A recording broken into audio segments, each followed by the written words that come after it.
Here is your latest African news. Africa-wide, African governments intensify efforts to get citizens home from Ukraine.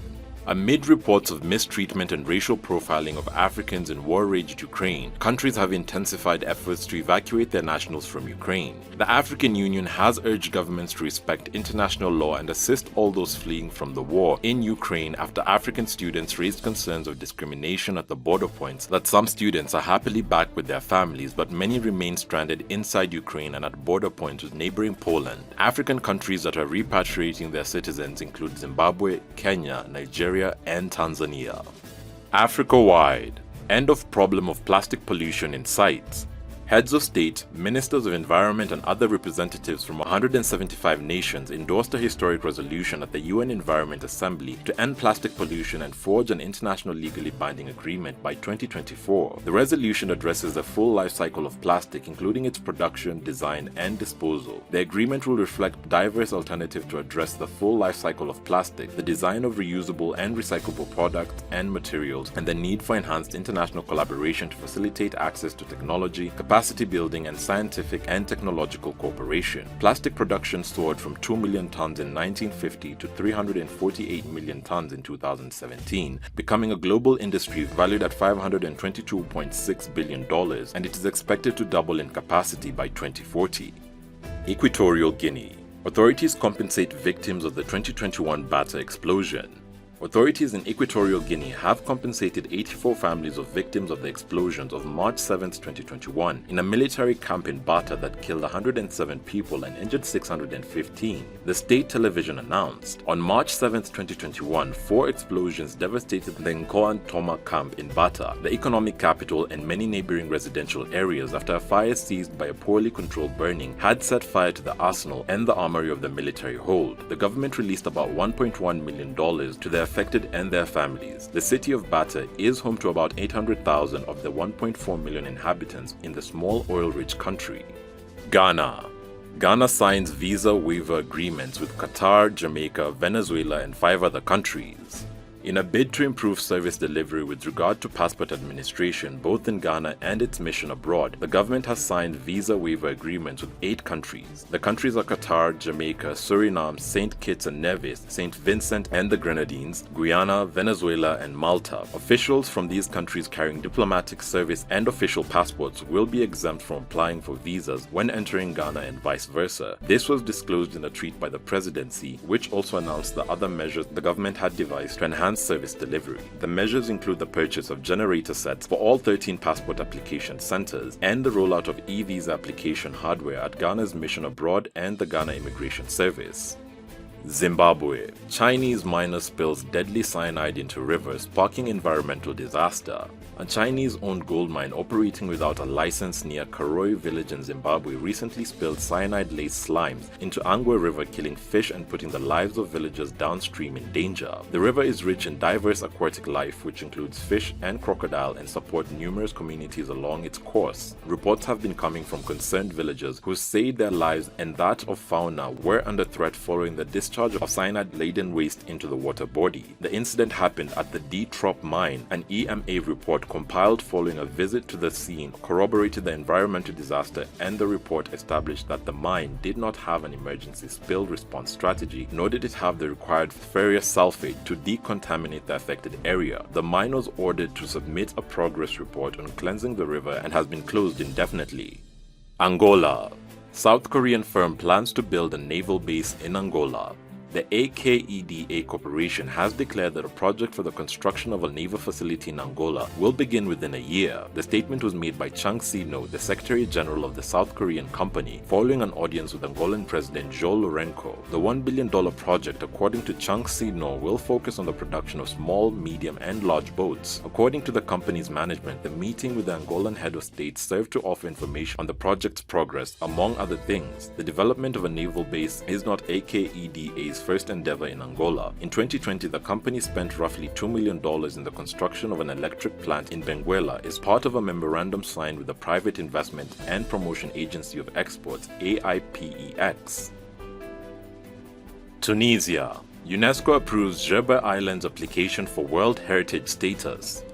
The application to inscribe the island of Djeba on the UNESCO World Heritage List has finally been approved, and a delegation of experts will travel to the island in Tunisia's southeast to evaluate the state of the nominated structures and monuments, according to Mongi Berger, scientific coordinator of the Djeba application for UNESCO's World Heritage List. The Ministry of Cultural Affairs was notified on March 1st with an area of 514 kilometers squared. Djeba is one of the most strategic locations in the heart of the Mediterranean. The outstanding universal value selected for Djeba's bid is a series of properties such as menzil, mosques, oil mills, and many more. Nigeria. Nigerians have been banned from going to fight in Ukraine. Nigerians say it will not allow its nationals to join the fight in Ukraine. This follows reports of alleged recruitment of volunteers in the country to fight for Ukraine. Nigeria's foreign minister said the Ukrainian embassy had denied any role in the alleged exercise. However, the embassy confirmed that a number of Nigerians had approached it, indicating willingness to join the war, according to a statement on March 7th, signed by Francisca Omayuli, spokesperson for the ministry. The embassy also distanced itself from claims that it was requesting $1,000 or £800 from each Nigerian volunteer for an air ticket and visa. This comes days after Senegal warned against volunteers enlisting to fight against Russia in Ukraine. It also ordered the Ukrainian ambassador to take down a Facebook post that had called on Senegalese volunteers to enlist in the war. Zimbabwe. You can now go to Ukraine. We don't need you here, government tells NGO.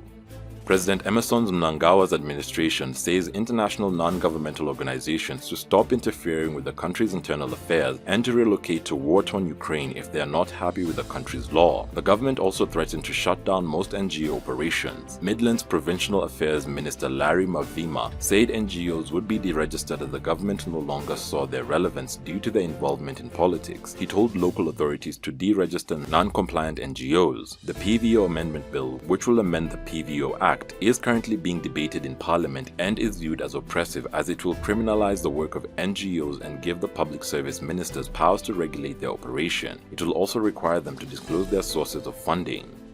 Africa-wide. Africa is now taking AI possibilities seriously. African countries like Mauritius, South Africa, Seychelles, Rwanda, and Senegal are trying to establish their stakes in this emerging technology. South Africa recently issued a world-first patent to an AI system called the DEBUS, device for the autonomous bootstrapping of unified sentience, while Mauritius established an AI strategy document for the country. Also, the Mauritius Financial Service Commission issued rules for robotic and artificial intelligence-enabled advisory services just last year. Rwanda is already leveraging the new technology for disaster management as Senegal's Diamniadio Smart City will depend on the AI to manage public infrastructure and services. Multinational companies such as IBM and Google are also rapidly increasing AI investments on the continent. South Africa. South Africa's energy minister backs oil gas hunt despite opposition. South Africa's energy minister is adamant that the nation must forge ahead with offshore oil and gas exploration despite recent legal setbacks to the development of the resources. Environmental and community organizations have sued companies including Shell plc over recent months, winning temporary interdicts that caused the search to be called off. They've argued that seismic surveys are harmful to marine life and criticized the process used to consult those who potentially could be affected by the work. The minister's pro-fossil fuel stance runs counter to that of top government officials who are pressing for a quicker move towards cleaner sources of energy. The planned transition includes the use of gas, which along with oil is primarily imported by the nation. Oil discoveries have been made in recent weeks just over the maritime border shared with Namibia, with some exploration work still planned in nearby South African waters. Africa-wide. By 2050, a quarter of Earth's population will be African. In 2022, the world's population will pass 8 billion. It has increased by a third in just 2 decades. By 2050, there will be about 9.5 billion people on the planet, according to respected demographers. Fertility rates in Europe, North America, and East Asia are generally below 2.1 births per woman, the level at which population remains stable at constant mortality rates. The population of more than half of Africa's 54 nations will double or more by 2050, the product of sustained high fertility and improving mortality rates. The continent will be home to at least 25% of the world's population, compared with less than 10% in 1950. Africa's unprecedented population growth will impact geopolitics, global trade, immigration, and almost every aspect of life. Tanzania. Tanzania frees detained opposition leader Mbowe.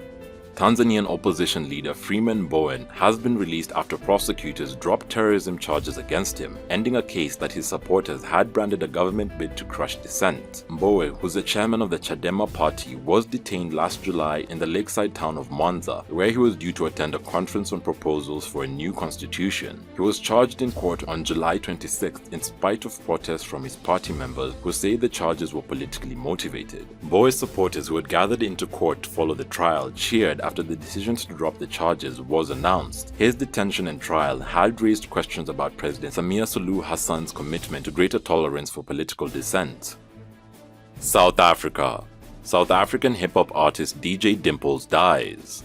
The South African entertainment industry has had yet another loss, with the death of award-winning hip-hop artist and disc jockey Boitumelo Athel Moi, popularly known as DJ Dimplez. His family released a statement that read, "It is with deep sadness that the Moi family announces the untimely passing of Boitumelo Athel Moi, popularly known as DJ Dimplez. He passed away on March 6, 2022, from a sudden brain hemorrhage. The family asked for space and respect to process their tragic loss. His death comes a few days after popular musician Ricky Rick was laid to rest. DJ Dimplez was known for his contribution to local hip-hop. He mentored and helped elevate many artists. He had a YouTube channel Popcast, as well as being the founder of a popular hip-hop event Pop Bottles in Johannesburg. Hit songs from him include Way Up with Casper Nyovest, Vacation with Anati and Dales, and the Aman Tompenzane remix with Ricky Rick. He released his album Kubu in 2019. Fans have flooded social media to share their heartfelt condolences. Africa-wide, Flutterwave is now Africa's most valuable startup. Flutterwave Inc., an African and emerging markets-focused payment firm, more than tripled its valuation in less than a year to over $3 billion following its latest fundraising. B Capital Group led the $250 million round, with participation from Alta Park Capital LP, Whale Rock Capital, and Lux Capital. Flutterwave has said in an email statement, "The investment has enabled the company to become the highest-valued African startup. The company will use the funds to expand through mergers and acquisitions in Africa and the Middle East in the coming months," according to co-founder and chief executive officer Olugbenga Agbola. Flutterwave's round comes amid increasing interest in Africa as investors target a young and tech-savvy population that's quickly adopting online financial transactions. Last year, Africa-focused startups raised a record $5 billion. Nigeria, Senegal, and Algeria have criticized Ukraine's effort to enlist international fighters as it resists a Russian invasion. Analysts say those who have responded to the call need to reconsider. Russia's war on Ukraine is barely 2 weeks old, but Kyiv is already attracting potential foreign fighters from as far away as Kenya. President Volodymyr Zelensky, who last week called for like-minded people to come to his country's defense against Russia's invasion, has been seen to be capitalizing on Africa's challenging socio-economic conditions to lure African fighters to Ukraine.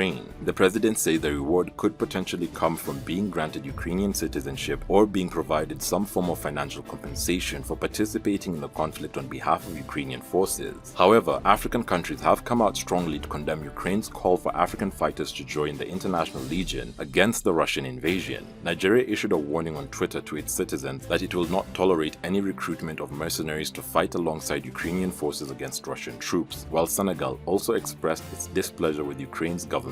Algeria, another client of Russian military hardware, also called on Ukraine to desist from trying to enlist fighters from its country. Tanzania. Tanzania wins recognition for the number of women in high places. As the world marked International Women's Day, Tanzania is now among countries with an appreciable number of women holding powerful positions. A new study has indicated, as of February 2022, there were 30 women serving as heads of state and/or government in 28 countries, with the most common college degree among current female world leaders being law. Tanzania saw in its first female president Samia Suluhu Hassan after the sudden demise of the late John Magufuli last year. A recent study by education research platform erudera.com indicated that there are 13 women presidents and 17 prime ministers. The research shows that the majority of current women world leaders have a degree in or a field related to politics. The highest degree that the majority of women leaders have is a master's degree, while less than a quarter hold doctorates. Other African countries that have a high number of women in high places include Namibia, Ethiopia, Gabon, Tunisia, and Uganda. Sudan. Protesters demand a return to civilian rule in fresh demonstration.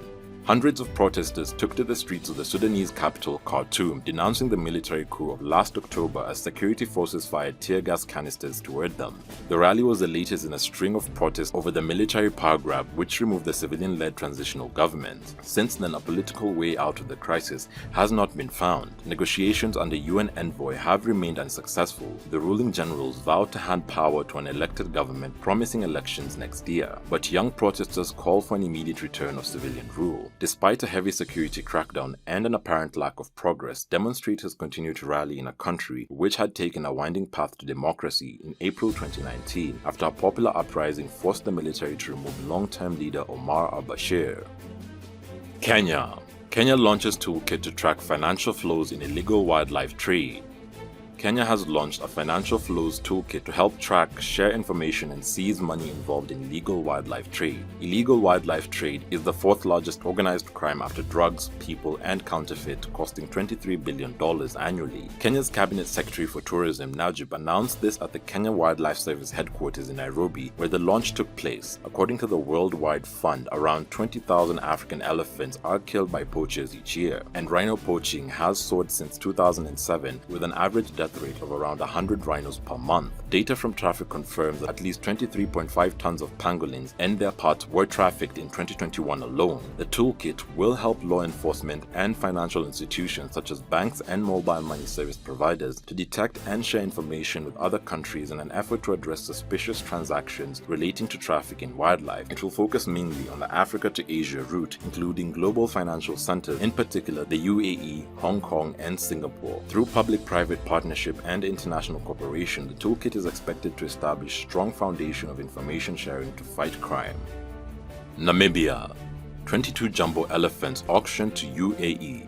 The Namibian government has just exported 22 elephants that were awarded to the highest bidder at an auction. The herd of pachyderms headed to the United Arab Emirates at the request of the buyer. The country has a population of 28,000 elephants spread over several protected areas such as Etosha National Park, located 400 kilometers north of the capital Windhoek and 125 kilometers south of the border with Angola. Faced with the increase in the elephant population and the growing human-wildlife conflict in this southern African country, the government has opted to sell 22 elephants that have just been exported to the United Arab Emirates. In the country, authorities are at a loss to find a balance between protecting valuable species such as elephants and rhinos while managing the danger they pose when they encroach on human habitation areas. For the past 3 years, the country has recorded at least 960 cases of crop destruction each year, 923 of which were caused by elephants, while 4 people have lost their lives due to their attacks. According to the government, the funds generated by these operations, $5.9 million Namibian dollars, about $500,000, will be used to invest in wildlife conservation and strengthening regulations. Senegal's President Macky Sall holds negotiation talks with Putin.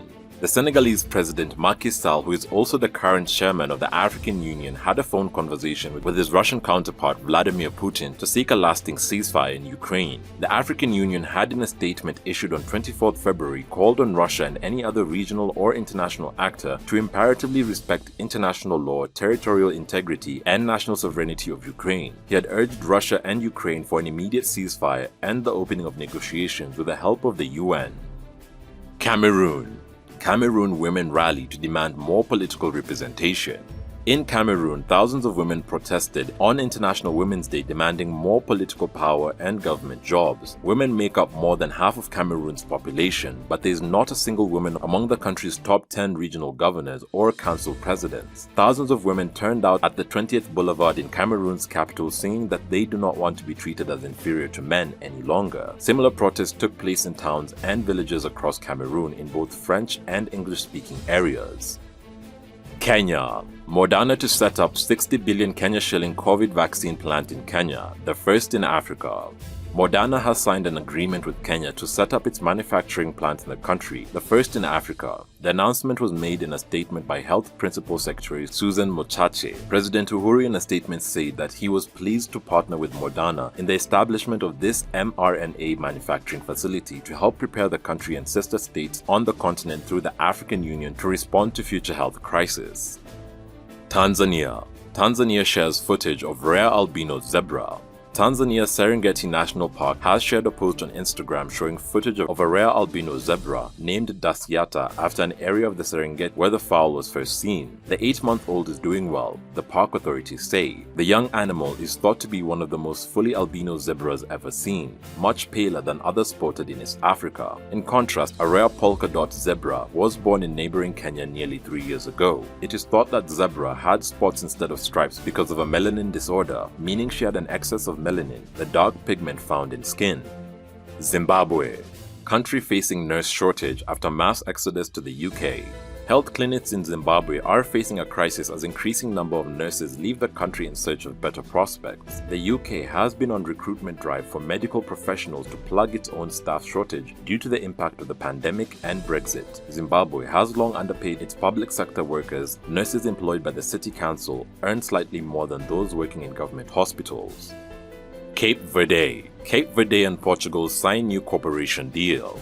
As the 6th Cape Verde-Portugal summit concluded, both countries' leaders praised the new strategic cooperation program they signed. The deal provides for investments of $95 million until 2026. Education and health were two of the 6 axes of the new partnership program between Cape Verde and Portugal. The two countries also agreed to upgrade their technical, police, and civil protection cooperation. It is one of the measures underlying its 5 bilateral instruments they sealed. The summit concluded Portuguese Prime Minister's 3-day visit to Africa, which also took him to Guinea-Bissau. Kenya.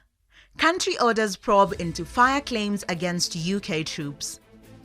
A Kenyan court has ordered the UK and Kenyan governments to address a dispute in which British soldiers are accused of starting a wildfire during a training exercise causing damage to a wildlife reserve. In March 2021, a fire in the privately owned Loldaiga Reserve in central Kenya damaged roughly 12,000 acres of land.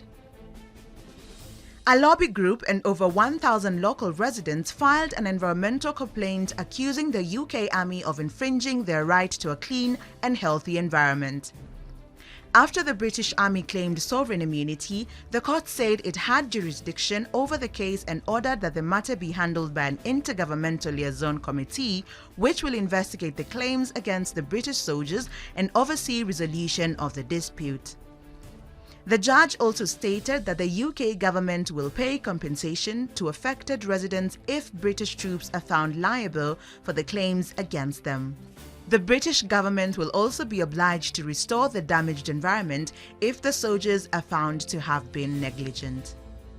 Mali. Thousands of Mali ancient transcripts go digital.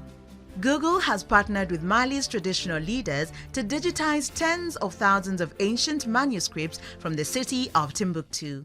The digitization project will showcase work done over the last 7 years to preserve the documents. The manuscripts contains centuries of scholarly work on topics ranging from mathematics, medicine, astronomy, and science. Up to 40,000 pages of the documents will be available online. The collection, known as Mali Magic, also contains online interactive tours of some of the country's most significant historic sites using Google Street View. Southern Africa. Tropical cyclone Gombe to hit Mozambique and Madagascar. A new low-pressure system named as Gombe, which has recently formed in Madagascar and evolved into a moderate tropical storm, could reach Mozambique on March 11th, Mozambique's National Institute of Meteorology (INAM) announced. According to the forecast in the INAM statement, the system could reach the Mozambique's channel and approach the Mozambican coast soon. Tropical storm Gombe could influence the weather in the provinces of Cabo Delgado, Nampula, and Zambezia, with the occurrence of heavy rains accompanied by thunderstorms and strong winds. Over the next 72 hours, very heavy rainfall will be experienced and expected to continue over most of Madagascar except over southern area. These provinces are still reeling from the recent ravages of storms which passed through the country earlier this year. INAM says it is monitoring the phenomenon and is appealing to the population to continue to follow the meteorological information and the warnings disseminated by the competent national authorities. Somalia. UN boss wants Amisom troops to remain in Somalia. United Nations Chief Antonio Guterres has recommended to the Security Council that the African Union maintains its staffing level in Somalia through the end of the year. The African Union mission in Somalia, Amisom, comprises 20,000 soldiers, police and civilians tasked with supporting the country's fragile government in the fight against insurgents. The Amisom mandate expires on March 31st, but the UN Security Council is expected to vote on March 30th to replace it with the African Transition Mission in Somalia, ATMIS. In the letter delivered to the Council on Monday, Guterres said he prefers a plan to gradually reduce ATMIS in 4 phases to enable and support Somalia security forces to take primary responsibility for security in Somalia by the end of 2023, with complete military departure in 2024. The UN chief added that under the plan ATMIS, fast reduction of 2,000 troops would not happen until after December 2022, with more decreases in every phase. Eritrea. Elon Musk urged to launch internet link for Eritrea. Eritreans residing in different parts of the world are pleading with South African-born US billionaire Elon Musk to provide their nation with internet access to end a long-standing blackout. The call comes a few days after Mr. Musk, the founder of SpaceX, launched a satellite internet service via Starlink for Ukraine to keep Kyiv connected to the internet, which was disrupted after Russia invaded the Eastern European country. In Eritrea, barely 1% of the population has internet access due to US sanctions. Using the campaign hashtag Starlink for Eritrea, pro-Eritrea Twitter users, mainly in the diaspora, are calling on the billionaire to help their country with internet access similar to what he deployed for Ukraine.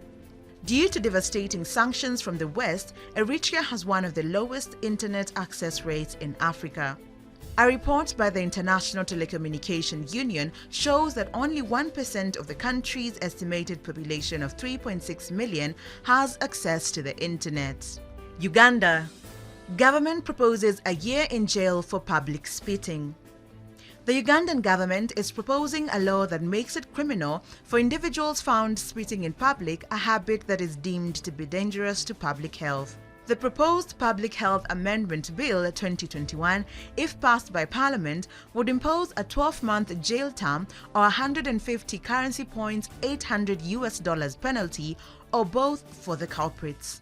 The bill was tabled before Parliament last month and is being scrutinized by the Health Committee. The government contends that spitting comes with advanced health consequences that include the spread of diseases. However, medical practitioners under their umbrella body, the Uganda Medical Association (UMA), have protested the clause, advancing arguments that spitting is a biological function, which is a response to the disease in someone's body. Ghana. Ghana mine owner seeks to buy Chelsea Football Club. A Ghanaian businessman is reportedly seeking to become the first African owner of an English Premier League club, with his bid to buy Chelsea for $3.1 million. Bernard Antwi Bosiako, popularly known as Chairman Wuntumi, is a gold mine owner and politician whose reported offer comes as a surprise to many in Ghana, given he is relatively unknown in the sporting world. He makes his money through gold mining and also owns some radio and TV channels. He has not disclosed how much he is worth. Chelsea's Russian owner Roman Abramovich has been hit by UK sanctions following Russia's invasion of Ukraine, but his plans to sell the club have been put on hold for now because of government-imposed asset freezes. In an earlier statement, Mr. Bosiako had indicated that his lawyers and transaction advisors were in London to commence negotiations with Chelsea's owners. Top football stars like Manchester United's Cristiano Ronaldo and Paris Saint-Germain Lionel Messi are among those he said he hoped to sign if he is successful with his bid. Thanks for watching. This cover was inspired by Linda Omari, the author, and her experience growing up and being small, but not that meaning that she had small ideas, and wanting to show people that however small you are, you can do great things. And I used to be that girl. Believe it or not, my voice was so tiny. People used to forget I'm there because I'm a very quiet person naturally.